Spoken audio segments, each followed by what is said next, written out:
E o tema é Imposto Extraordinário de Guerra.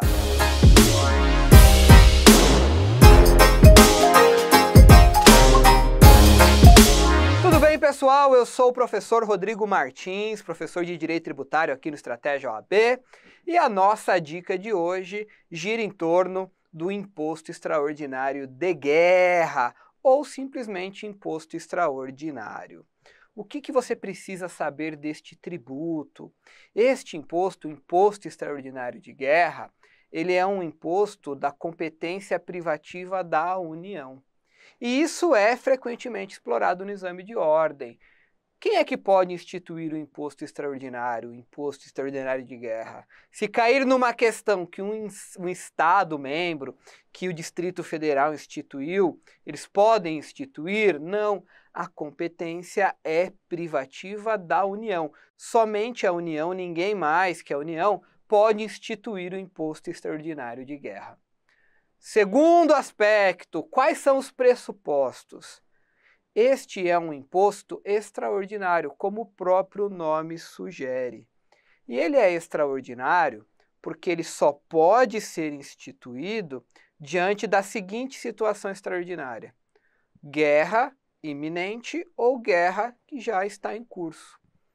Justamente por isso, este imposto, o imposto extraordinário, ele é chamado Imposto Extraordinário de Guerra, porque ele só pode ser instituído diante de uma guerra iminente, uma guerra que está para acontecer, uma guerra potencial ou uma guerra em curso. Imposto Extraordinário de Guerra. Então, é um imposto da competência privativa da União, somente a União pode instituir, ninguém mais que a União, e a União só pode instituir este tributo, Imposto Extraordinário de Guerra, se o Brasil estiver em guerra, guerra em curso, ou na iminência de entrar em guerra. Então, a União pode instituir o Imposto Extraordinário de Guerra, por exemplo, para custear despesas com calamidade pública? Não, não pode. Para custear despesas com investimento? Não, não pode. O imposto extraordinário só pode ser instituído diante da situação extraordinária, guerra em curso ou guerra iminente. Um outro aspecto muito importante sobre o imposto extraordinário de guerra é o seu fato gerador. Ao contrário de outros tributos previstos na Constituição Federal, o Constituinte não explicou qual é o fato gerador. Qual é a conduta?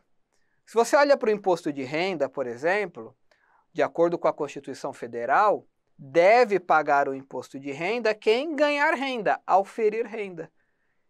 Deve pagar, por exemplo, o ISS, o Imposto Municipal sobre a Prestação de Serviços, quem prestar serviço. Mas e no imposto extraordinário de guerra? Qual é o fato gerador? Qual é a conduta que, uma vez praticada, desencadeia o dever de pagar o imposto extraordinário de guerra? A Constituição não diz.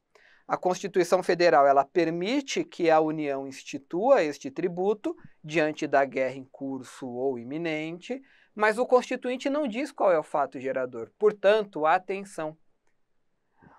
O imposto extraordinário de guerra, ele admite bis in idem ou bitributação. Se a União, porventura, vier a instituir este imposto, se for necessário instituir este imposto, a União pode adotar o fato gerador de um tributo que ela já tem, de um tributo que ela já detém competência, por exemplo, renda. A União pode instituir o imposto extraordinário de guerra sobre a renda. Então, quem auferir renda pagará o imposto sobre a renda de forma ordinária e o imposto extraordinário de guerra sobre a renda. Então, o imposto extraordinário, ele admite bis in idem ou bitributação. A União pode adotar o fato gerador de um imposto que já é da sua competência ou de um imposto que é da competência de outra entidade federativa. Circular mercadoria, ser proprietário de veículo automotor. Então, se a União optar por adotar o fato gerador do IPVA, o dono de um veículo automotor vai pagar o IPVA de forma ordinária para o Estado e o imposto extraordinário de guerra sobre a propriedade do automóvel para a União. Então, o imposto extraordinário de guerra é um tributo da competência privativa da União. Os seus pressupostos são guerra em curso ou iminente. O fato gerador não foi pré-definido pela Constituição Federal, o que possibilita a União adotar o fato gerador de um imposto dela ou da competência de outra entidade federativa, ou seja, a Constituição permite bis in idem ou bitributação no caso do imposto extraordinário de guerra.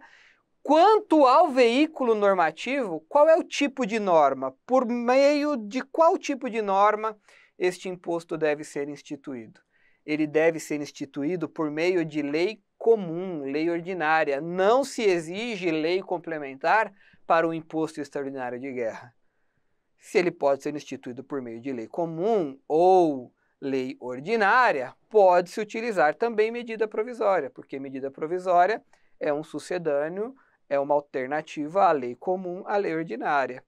E, por fim, o último aspecto deste tributo, que é importante, é que ele deve ser suprimido. Ele deve ter a cobrança retirada, suprimido, ele deve ser suprimido gradativamente no prazo de até 5 anos da celebração da paz. Então, esta é a nossa dica, os aspectos que envolvem este imposto, o imposto extraordinário de guerra.